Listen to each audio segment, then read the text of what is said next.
नमस्कार, मैं कुमार राव, आप देख रहे हैं स्टार मिथिला। झंझारपुर लोखा रेलखंड पर नववर्ष पर नई ट्रेन की सौगात मिल सकती है। ये जानकारी झंझारपुर लोकसभा क्षेत्र के सांसद माननीय रामप्रीत मंडल जी के द्वारा एक हिंदी चैनल में दिए गए इंटरव्यू के दौरान कहा गया। माननीय सांसद का कहना है, जो नववर्ष पर लोखा से पटना के लिए एक ट्रेन चलेगी, इसकी तैयारी शुरू हो चुकी है। हालांकि अब तक इसकी आधिकारिक पुष्टि नहीं हुई है। इससे पूर्व माननीय सांसद 17 सितंबर को एक रेल मंत्री के नाम से पत्र लिखे थे, जिस पत्र में भी लोखा से पटना तक नई ट्रेन चलाने की मांग, साथ ही झंझारपुर लोखा पैसेंजर ट्रेन का समय सारणी परिवर्तन कर इसे दरभंगा तक विस्तारित करने की मांग की गई थी। साथ ही इसमें सीतामढ़ी और दिल्ली के बीच चलने वाली अमृत भारत एक्सप्रेस का विस्तार लोखा तक, लोखा में वॉशिंग पिट का निर्माण और दरभंगा अमृतसर जननायक एक्सप्रेस का विस्तार लोखा तक की जाने की मांग की गई थी। ये पत्र काफी तेजी से सोशल मीडिया पर वायरल हुआ। अत्यधिक लोगों का कहना है, माननीय सांसद सिर्फ पत्र लिखते हैं, इसके अलावा धरातल पर कोई कार्य होता नहीं। लेकिन इस बार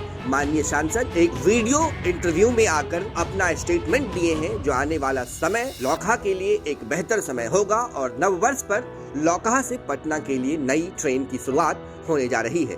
अभी ये 17 तारीख जी, ये 20 तारीख को जो हमारा हाउस सेंडाई हुआ, जी, एडजॉर्न हुआ, इससे पहले मैंने माननीय मंत्री जी को लिखा था।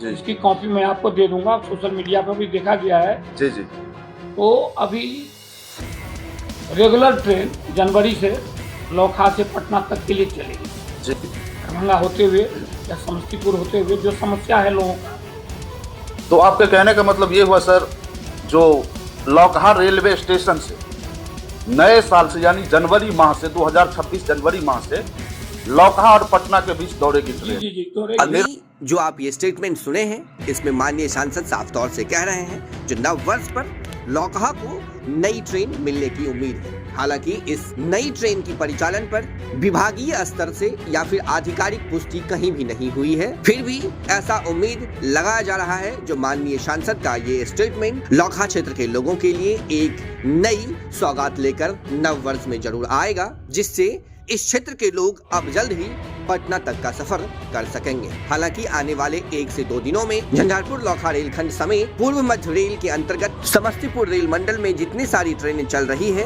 इनमें से कुछ ट्रेनों का नववर्ष पर समय सारणी बदलेगा, तो वहीं कुछ ट्रेनों का परिचालन नया नंबर से किया जाएगा। इसके साथ ही कुछ ट्रेनों को स्पीड अप भी किया जाएगा, साथ ही साथ कुछ ट्रेनों को स्लो डाउन भी किया जाएगा। इसकी जानकारी प्राप्त होते ही हम आप तक पहुँचाने का प्रयास करेंगे। वीडियो को अत्यधिक से अत्यधिक शेयर करें और जुड़े रहें स्टार मिथिला से। अगर आप चैनल पर नए हैं तो चैनल को सब्सक्राइब जरूर कीजिएगा, ताकि मिथिला में चल रहे रेल संबंधित खबर आप तक सबसे पहले पहुंच सके। जुड़े रहें स्टार मिथिला से।